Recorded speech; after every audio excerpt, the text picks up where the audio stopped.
नमस्कार, मैं आपका अधिवक्ता साथी सूर्या त्रिपाठी। इन दिनों अरविंद केजरीवाल द्वारा दिल्ली हाई कोर्ट में उनकी आर्ग्यूमेंट जो रिक्यूजल एप्लीकेशन पर उन्होंने आर्ग्यूमेंट की है वो बहुत चर्चा में है। मैंने अपनी एक पिछली वीडियो में बताया था, जब उन्होंने रिक्यूजल एप्लीकेशन फाइल किया था तो रिक्यूजल एप्लीकेशन होता क्या है।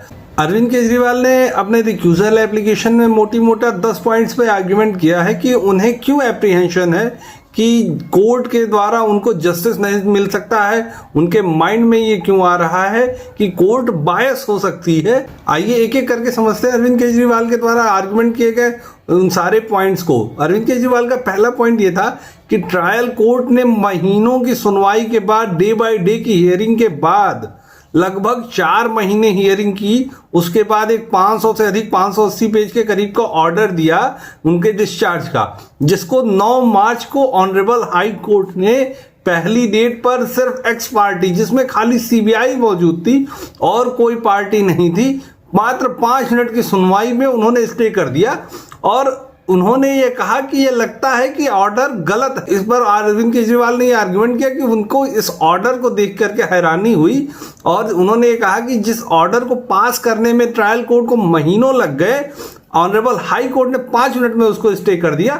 इस कारण से उनके माइंड में एप्रीहेंशन है कि कोर्ट बायस हो सकती है। अरविंद केजरीवाल का दूसरा पॉइंट ये था कि इस 600 पेज के ऑर्डर का जवाब देने के लिए उनको सिर्फ 1 सप्ताह का समय दिया गया है। उन्होंने कई सारे ऐसे मामले बताए जहां पर कोर्ट ने 3 महीने, 5 महीने, 7 महीने का समय दिया था कि आप अपना रिप्लाई फाइल करें, पर इस मामले में कोर्ट ने सिर्फ उनको 1 सप्ताह का समय दिया। इस कारण से उन्हें लगा कि कोर्ट इसमें ज्यादा इंटरेस्ट ले रही है, इसमें किसी एक पार्टी के फेवर में इंटरेस्ट ले रही है, इसलिए उनको लगता है कि कोर्ट बायस हो सकती है। अरविंद केजरीवाल का अपने आर्गुमेंट में एक पॉइंट यह भी था कि लिकर पॉलिसी से जुड़े हुए 5 केसेस उनके पास गए थे, जिसमें कुछ बेल के मैटर्स थे, जिन सारी बेलों को ऑनरेबल जस्टिस स्वर्णकांता शर्मा ने डिनाई किया था।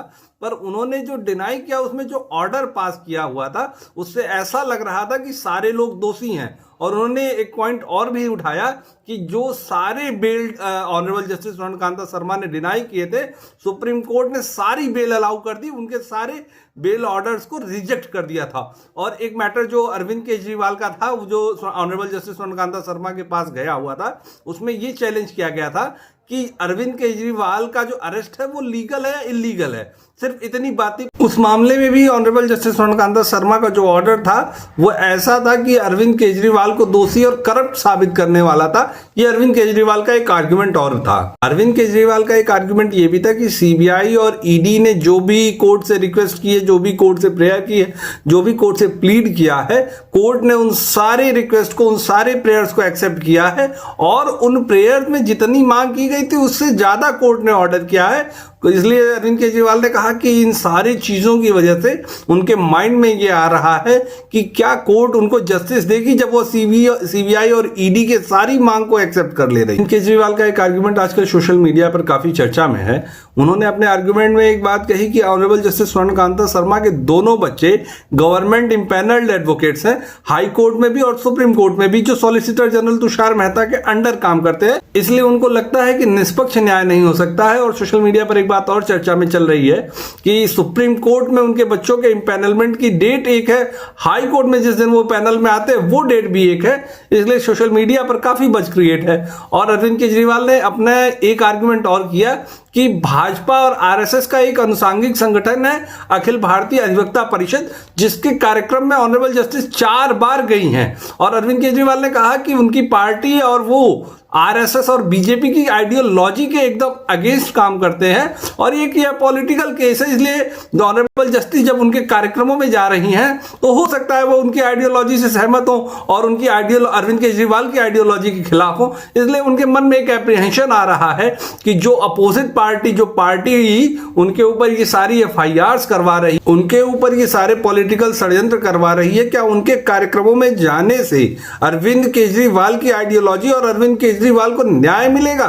ये उनके माइंड में एक एप्रीहेंशन आ रहा है कि अगर जस्टिस स्वर्णकांता शर्मा आरएसएस के प्रोग्राम्स में जा रही हैं तो क्या वह उनको न्याय दे सकती हैं? कहीं वो भी तो आरएसएस के आइडियोलॉजी से प्रभावित तो नहीं हो जा रही हैं? अरविंद केजरीवाल का एक पॉइंट का आर्गुमेंट और ये था कि उन्होंने कहा कि यूनियन होम मिनिस्टर ने बयान दिया है कि अरविंद केजरीवाल इस ऑर्डर के, हाई कोर्ट के ऑर्डर के खिलाफ सुप्रीम कोर्ट में अपील में जाएंगे। उन्होंने यह कहा कि अमित शाह को यह कैसे पता कि हाई कोर्ट का ऑर्डर उनके अगेंस्ट में आएगा और अरविंद केजरीवाल उस ऑर्डर को चैलेंज करने सुप्रीम कोर्ट में जाएंगे। अरविंद केजरीवाल ने ये सारे आर्गुमेंट्स अपने रिक्यूजल एप्लीकेशन में ऑनरेबल हाई कोर्ट में किए। उन्होंने 2 केसेस पे भी रिलाई किया, Satyendra Jain versus ED, Ranjit Thakur versus Union of India.